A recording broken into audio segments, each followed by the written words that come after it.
नमस्कार दोस्तों, स्वागत है आपका हमारे चैनल में एजुकेशन फॉर नॉलेज में। आज के वीडियो में जेपीएससी एफआरओ मेंस का हम लोग जैसे इंपॉर्टेंट एक टॉपिक कवर करेंगे। टॉपिक का नाम है शांत घाटी परियोजना, जिसे हम लोग इंग्लिश में साइलेंट वैली प्रोजेक्ट बोलेंगे और हमारा सिलेबस में इसी के नाम से मेंशन है। आप जाएंगे इन्वायरमेंटल इन्वायरमेंटल साइंस यानी कि ईवीएस का पेपर हमारा जो 2 है, और उसमें आप यूनिट नंबर 4 में देखेंगे तो वहाँ पे दिया गया है कुछ टॉपिक है। यूनिट का नाम है waste management and bio remediation.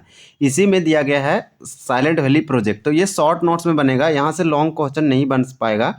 तो ये वाला जो है सो आपको इसके बारे में थोड़ा सा आइडिया होना चाहिए, इसका कुछ डाटा फैक्ट मालूम होना चाहिए और इसका इंट्रो वगैरह और इसका क्या कंक्लूजन हुआ था, ये सब हम लोग इसमें जानेंगे। तो चलिए, अगर इसका नोट्स नहीं है तो आप ले सकते हैं और इसको एक दो बार रीड करके आप इसको अच्छे से एग्जाम में जाके लिख सकते हैं। तो देखिए, बहुत कम समय है, आपको सेलेक्टिव टॉपिक पढ़ना है और बार बार जो पढ़ें उसको रिकॉल कीजिए, रिविज़न कीजिए, यही इंपॉर्टेंट है। तो ये सब जो टॉपिक है इसको शॉर्ट में आप तैयार कर सकते हैं कि शॉर्ट में करके एक बार पूछ सकता है कि 15-15 या 20-20 नंबर के, तो 40 नंबर वाला में ब्रेक डाउन करके तोड़ के क्वेश्चन पूछा जा सकता है। तो चलिए इसको स्टार्ट करते हैं, देखते हैं। आज के वीडियो में हम लोग जो है इसी के बारे में जानेंगे। एक छोटा सा वीडियो होगा, इसमें इंट्रोडक्शन हम लोग पढ़ेंगे इसके बारे में, थोड़ा सा इसका पृष्ठभूमि परियोजना का जो है हम लोग वो देख लेंगे। पृष्ठभूमि जरूरी नहीं कि बहुत सारे हम एग्जाम में जाके लिखें, लेकिन आप थोड़ा सा अधिक पढ़े रहेंगे, सुने रहेंगे तो जाकर वहाँ पे अच्छे से लिख पाएंगे। साइलेंट वैली आंदोलन का वर्णन, इसके बारे में थोड़ा सा देखेंगे। क्या परिणाम और निर्णय लिए गए, उसके बाद ये सब हम लोग देखने के बाद हम लोग जैसे आज इसका क्या जैविक महत्व है, यानी कि इसका अगर देखेंगे पारिस्थितिकी या फिर इकोसिस्टम जो है इम्पोर्टेंस बहुत ज़्यादा है। क्या क्या इससे हमें सीख मिलता है आगे के लिए और नीतिगत प्रभाव क्या आया, वो सब हम लोग जानेंगे। सामाजिक सांस्कृतिक प्रभाव देखेंगे। वर्तमान स्थिति चुनौती, आज साइलेंट वैली क्यों चुनौतियों का सामना कर रही है, और फिर निष्कर्ष। मात्र 2 पेज का है तो ये बहुत सिंपल है। तो चलिए इसको स्टार्ट करते हैं। इंट्रो से पहले देख लेते हैं कि क्या है साइलेंट वैली प्रोजेक्ट या फिर आप बोलेंगे शांत घाटी परियोजना। तो यहाँ पे देखिए, यहाँ पे हमारा इंट्रो में दिया गया है कि साइलेंट वैली केरल के पलक्कड़ जिले में स्थित एक समृद्ध उष्णकटिबंधीय वर्षावन क्षेत्र है। तो देखिए, उष्णकटिबंधीय वर्षावन क्षेत्र है, जिसे सदाबहार आप बोल सकते हैं। तो ये वाला जो है आपको ये याद रखना है, इसलिए क्योंकि ये जो है पश्चिमी घाट का हिस्सा है। यहाँ पे इस प्रकार के वन पाए जाते हैं। उष्णकटिबंधीय वर्षावन क्षेत्र का एक समृद्ध हिस्सा है, जो कि पश्चिमी घाट के जैव विविधता हॉट स्पॉट का हिस्सा। आप जानते हैं जो हमारा वेस्टर्न घाट है, पश्चिमी घाट है, ये बायोडाइवर्सिटी हॉट स्पॉट के कैटेगरी में आता है। इसको बोला गया है कि वन ऑफ द ये वर्ल्ड के हॉट स्पॉट में शामिल किया गया। भारत का ये पश्चिमी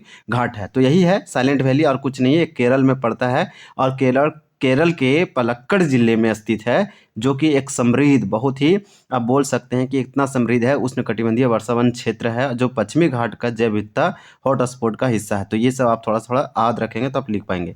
1970 के दशक में इस क्षेत्र में एक जल विद्युत परियोजना प्रस्तावित की गई। 1970 के दशक के आसपास जल विद्युत परियोजना, आप जानते हैं हाइड्रो इलेक्ट्रिसिटी जैसे प्रोजेक्ट बोलते हैं, जिससे देशव्यापी पर्यावरण आंदोलन को जन्म दिया और इस क्षेत्र को वैश्विक संरक्षण नीति में प्रमुख बना दिया। तो ये सब कुछ इंपॉर्टेंट है, लेकिन आप इतना नहीं लिखेंगे तो आपको ये लिखना है कि साइलेंट वैली केरल के पलक्कड़ जिला में है। तो पलक्कड़ जिला ये याद रखिए, ये पश्चिमी घाट का हिस्सा है, ये लिखिए। और यानी कि जैव विविधता या फिर आप बोलिए कि ये जो हमारा बायोडाइवर्सिटी हॉट स्पॉट है उसका भी ये पार्ट है, और उष्णकटिबंधीय वर्षावन में आता है। इतना आप ऐड कर सकते हैं। और आप ये ऐड भी कर सकते हैं कि 1970 दशक में इस क्षेत्र में एक जल विद्युत परियोजना का प्रस्तावित किया गया था। परियोजना की पृष्ठभूमि की अगर बात करें तो 1928 में सबसे पहले ब्रिटिश काल में कुत्थीपुझा नदी पर हाइड्रो प्रोजेक्ट का प्रस्ताव आया, और 1958 में केरल स्टेट इलेक्ट्रिसिटी बोर्ड ने 120 मेगावाट की परियोजना का प्रस्ताव रखा। तो पृष्ठभूमि आप ये याद रख सकते हैं कितने मेगावाट का बिजली यहाँ लगने वाला था। तो 120 मेगावाट की परियोजना का प्रस्तावित था, जो कि केरल स्टेट इलेक्ट्रिसिटी बोर्ड के द्वारा 1958 में स्थापित करने का योजना बनाया था। तो 2 डेट याद रखिए। 1928 में ब्रिटिश काल में यहाँ पे नदी का नाम है कुत्थीपुझा नदी, यहाँ हाइड्रो प्रोजेक्ट लगाना था। इसके बाद ये तो सक्सेसफुल नहीं हो पाया। उसके बाद केरल स्टेट इलेक्ट्रिसिटी बोर्ड ने 1958 में बोला कि 120 मेगावाट की परियोजना जो है हम यहाँ पे लगाएंगे, ये प्रस्तावित किया गया। 1973 में इस परियोजना के केंद्र सरकार की स्वीकृति भी मिल गया। केंद्र सरकार ने इसको बोल सकते हैं कि वेरीफाई भी कर दिया। लेकिन इसके विरुद्ध वैज्ञानिक और पर्यावरणविदों, तो जितने भी वैज्ञानिक साइंटिस्ट थे पर्यावरण से, इन्वायरमेंट से और इन्वायरमेंटलिस्ट थे, वो सब ने आवाज़ उठाया, क्योंकि एक जैव विविधता था, बहुत ज़्यादा समृद्ध था बायोडाइवर्सिटी में। साइलेंट वैली आंदोलन का वर्णन आप देखेंगे तो केरल शास्त्र साहित्य परिषद ने 1976 में इस परियोजना का विरोध शुरू किया। तो सबसे पहले जो शुरू इसका विरोध जो किया था वो केरल शास्त्र साहित्य परिषद 1976 में किया। इसके बाद जो प्रख्यात पक्षी वैज्ञानिक डॉक्टर सलीम अली और एम.एस. स्वामीनाथन जैसे विशेषज्ञों ने इसे जैविक संपदा के लिए बहुत खतरा बताया। तो ये सब आप बोल सकते हैं इन्वायरमेंटलिस्ट थे या साइंटिस्ट थे, वैज्ञानिक थे जो इन्वायरमेंट से या फिर पक्षियों से प्रेम करते थे। सलीम अली बर्डमैन के नाम से जाने जाते हैं। इसी प्रकार से देखिए कविता के माध्यम से इसको प्रचार प्रसार किया गया। फिर 1979 में दिया गया है। तो 1979 में प्रधानमंत्री मोरारजी देसाई ने परियोजना रोकने के निर्देश दिया और आगे चल के 1980 में इंदिरा गांधी ने इसे स्थगित कर दिया। तो एक साल पहले और एक साल बाद ऐसा याद रख सकते हैं 1979 में मोरारजी देसाई ने परियोजना रोकने का निर्देश दिया और इंदिरा गांधी 1980 में इसे स्थगित भी कर दिया। परिणाम और निर्णय क्या क्या लास्ट में परिणाम लिए गए हैं और निर्णय क्या निकल के आया। 1979 में सरकार ने साइलेंट वैली संरक्षण क्षेत्र जिसे पारिस्थितिकी संतुलन संरक्षण अधिनियम 1979 के संबंध में एक कानून पारित किया। तो इतना याद रखिए कि 1979 में साइलेंट वैली संरक्षण क्षेत्र घोषित किया गया, एक कानून बनाया गया। बस इतना याद रखिए कि साइलेंट वैली क्षेत्र जो है से या फिर इसी के संबंध में एक कानून बनाया गया। ये कानून का नाम नहीं याद रखते हैं चलेगा, लेकिन आप याद रखिए सरकार ने इसको एक संरक्षण क्षेत्र घोषित कर दिया और कानून के तहत 1980 में जो तत्कालीन प्रधानमंत्री इंदिरा गांधी थी आगे चल के इसे काम रोकने का अनुरोध किया। फिर 1983 में यहाँ दिया गया है कि मेनन समिति की एक रिपोर्ट आई, उसके बाद प्रधानमंत्री ने परियोजना को छोड़ने का फैसला किया और 15 नवंबर 1984 को आगे चल के साइलेंट वैली को जितना भी साइलेंट वैली क्षेत्र था, जंगल था, उसको राष्ट्रीय उद्यान घोषित कर दिया। आज हम लोग पढ़ते हैं साइलेंट वैली राष्ट्रीय उद्यान। तो एक प्रकार का ये साइलेंट वैली राष्ट्रीय उद्यान जो कि केरल में आता है, पश्चिमी घाट का हिस्सा है। इस प्रकार से 7 सितंबर 1985 को भारत के प्रधानमंत्री राजीव गांधी ने साइलेंट वैली राष्ट्रीय उद्यान का उद्घाटन किया। तो ये इसका आप बोल सकते हैं कि रूपरेखा था, जो नीति परिणाम और ये निर्णय कंक्लूजन निकल के आया वो सब इसमें दिया गया है। तो इसमें कुछ कुछ आप याद रख सकते हैं, जैसे में अगर डेट भी नहीं याद रखना चाहते हैं तो आप ये जरूर याद रखिए कि जो साइलेंट वैली था इसे साइलेंट वैली राष्ट्रीय उद्यान घोषित किया गया, ये प्रधानमंत्री राजीव गांधी के द्वारा। नहीं तो इतना याद रखिए साइलेंट वैली एक राष्ट्रीय उद्यान घोषित किया है, अभी के समय में एक राष्ट्रीय उद्यान है। इस प्रकार से ये भी याद रख सकते हैं राष्ट्रीय उद्यान घोषित किया गया साइलेंट वैली जंगलों को। इस प्रकार से उसे औपचारिक रूप से उद्घाटन भी किया गया और यहाँ मेनन समिति का रिपोर्ट आया। इसके बाद इस परियोजना को छोड़ने का फैसला लिया गया सरकार के द्वारा। फिर देखिए इसका क्या महत्व है, ये हालांकि इंट्रो में डालेंगे बेटर रहेगा, इसको आपको डालना नहीं है एकदम। अगर कम मार्क्स का आता है तो बहुत आपको जो है पैसेज में या फिर 2-3 पॉइंट ज़्यादा आपको नहीं लिखना है, 1 से 2 पेज ही लिखना है। अगर कम मार्क्स का 8 या 10 मार्क्स का आएगा, 20 का रहेगा तो ये नोट्स इनफ है। पारिस्थितिकी और जैविक महत्व अगर बात करें तो अगर इकोसिस्टम और ये बायोटिक के संदर्भ में बोल रहा है इसका क्या इंपॉर्टेंस है, तो कोर क्षेत्र देखिए क्षेत्रफल बहुत फिर कोर क्षेत्र जो है 89.52 वर्ग किलोमीटर में फैला हुआ है, जबकि बफर क्षेत्र जो है 148 वर्ग किलोमीटर में फैला हुआ है।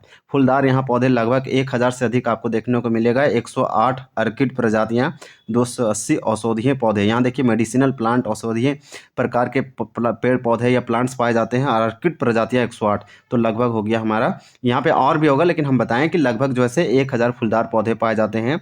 इसका कोर बफर क्षेत्र और कोर क्षेत्र बहुत ज़्यादा था, ये इंपॉर्टेंट था। अगर संकटग्रस्त प्रजातियां हैं यहाँ पे बहुत ज़्यादा दुर्लभ प्रजाति जीव जंतु पाए जाते थे, जैसे में लायन टेल्ड मकाक, नीलगिरी लंगूर, टाइगर, गोर और हाथी, ये सब जानवर पाए जाते थे।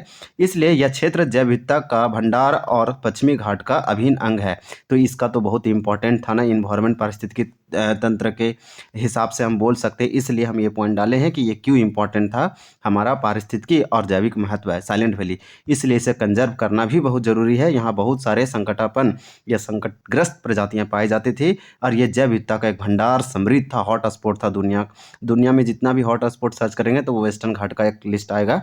नीतिगत प्रभाव और सीख हमें इससे क्या मिलता है, 1980 का जो फॉरेस्ट कंजर्वेशन एक्ट है, इसे हम लोग बोलते हैं फॉरेस्ट कंजर्वेशन एक्ट को वन संरक्षण अधिनियम 1980 में आया और इसे आप जानते हैं कि अम्ब्रेला एक्ट भी कहा जाता है। ये सब इम्पॉर्टेंट है।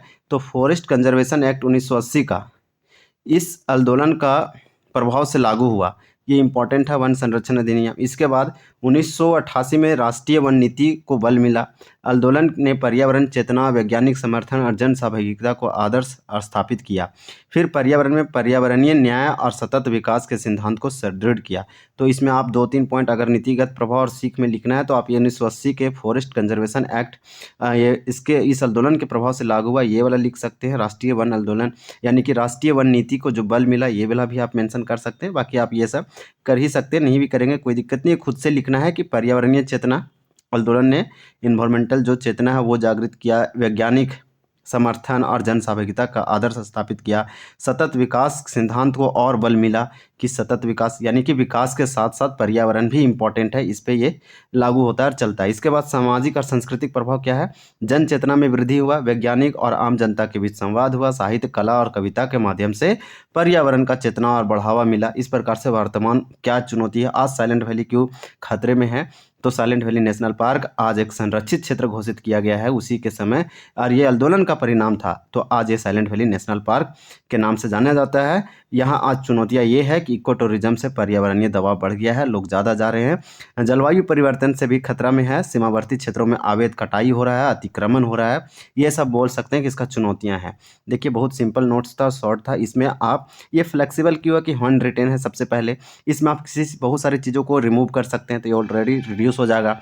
चाहेंगे तो किसी भी पॉइंट को आगे पीछे कर सकते हैं, अगर आप चाहेंगे तो चीज़ों को और ऐड कर सकते हैं फ्लो चार्ट के थ्रू और डायग्राम, या फिर इसको रिमेंबर रख सकते हैं, पॉइंट वाइज याद रखिए और एग्जाम में जाके लिखिए एकदम जैसे में कि वर्तमान स्थिति, चुनौती, इसका महत्व, सामाजिक संस्कृति प्रभाव, नीतिगत प्रभाव, ये सब खाली पॉइंट याद रखेंगे तो आराम से 1-2 पॉइंट लिखते हुए निकल जाएंगे तो आपका एग्जाम अच्छा प्रिपेयर नोट्स बन सकता है। तो निष्कर्ष कंक्लूजन में दिया है, साइलेंट वैली आंदोलन भारत का पहला वैज्ञानिक दृष्टिकोण पर आधारित पर्यावरणीय आंदोलन था। ये पॉइंट आपको लिखना है कि साइलेंट वैली आंदोलन ये क्या था, तो भारत का पहला वैज्ञानिक दृष्टिकोण पर आधारित पर्यावरणीय आंदोलन था। इसने साबित किया कि विकास और पर्यावरण में संतुलन आवश्यक है। विकास तो चाहिए लेकिन पर्यावरण भी इम्पोर्टेंट है, ये दोनों को तालमेल करके हमें आगे बढ़ना पड़ेगा। जन चेतना से सरकार की नीतियां बदली जा सकती है और सरकार की नीति भी बदली, वहाँ प्रोजेक्ट लगाने वाली थी, फिर सरकार ने इसको मना किया। यह आंदोलन आने वाले पर्यावरणीय संरक्षण आंदोलन के लिए प्रेरणा स्रोत बना। तो ये सब कुछ इंपॉर्टेंट था, इसमें दिया गया था। तो अगर आप वीडियो देखिए और कुछ कुछ इसमें सीख पा रहे हैं तो जाकर अच्छे से आप लिख पाएंगे। तो थोड़ा सा इसका रिवीजन कर लीजिए और देख लीजिए, 1-2 बार देखेंगे तो कुछ हार्ड नहीं लिखा हुआ, कुछ कुछ आपको इसमें ईजी भी लगेगा, कुछ कुछ थोड़ा सा टफ लगेगा, लेकिन ये ऑल ओवर ईजी ही है, उससे हार्ड नहीं है। बस आपको याद रखना है कौन सा नदी था, कितना 120 मेगावाट का लगने वाला था, ये केरल के पलक्कड़ जिला में था। ये सब कुछ कुछ फैक्ट याद रखेंगे तो आप लिख पाएंगे। तो चलिए वीडियो देखने के लिए बहुत बहुत धन्यवाद। जय हिंद।